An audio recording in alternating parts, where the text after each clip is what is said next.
le docteur Minko Bamulis, gynécologue obstétricien au Centre hospitalier universitaire Mère-Enfant, Fondation Jeanne Ebori.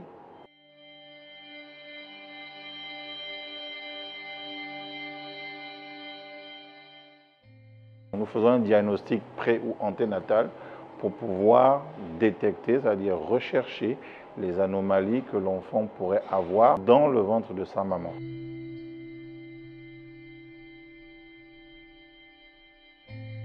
La première chose, c'est on fait un dépistage, c'est-à-dire qu'on va, une fois la grossesse entamée, mais très tôt déjà, faire un dépistage des anomalies. Et l'une des premières anomalies, la plus importante, anomalie chromosomique, c'est le dépistage de la trisomie 21.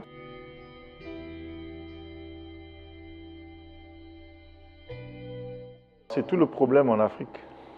Parce que déjà, de manière culturelle, on dit que la grossesse ne doit pas être dévoilée très tôt. Malheureusement, avec l'avancée de la science, elles viennent consulter quand elles ont 4 mois de grossesse. Il faudrait que la dame vienne consulter entre la 11e et la 14e semaine pour la première visite prénatale.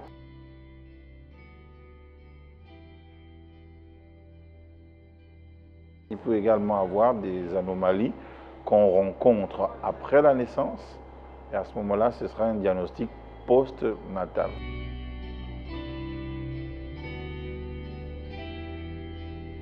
Il y a 3 périodes, et dont une période sensible qui est l'accouchement, qui est également pourvoyeuse d'affection. Je vous parlais par exemple d'un accouchement qui a été laborieux, durant lequel l'enfant a souffert.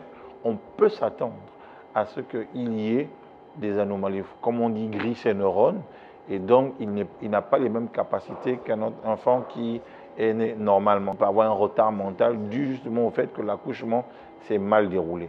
Mais ça se verra par la succion, par la tétée, par la difficulté justement à réaliser certains réflexes ou certains mouvements.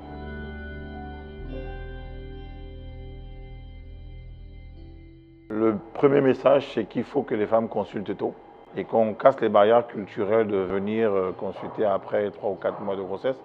Parce que justement, déjà le fait que nous n'ayons pas un plateau technique très fourni, mais avec les examens échographiques qu'on peut faire, ça peut nous donner déjà une orientation sur les affections à venir. Donc, on demande aux dames de venir consulter dès qu'elles se sentent enceintes pour déjà confirmer la grossesse, mais également pour pouvoir, si besoin se fait, détecter d'éventuelles anomalies que nous ne souhaitons d'ailleurs pas.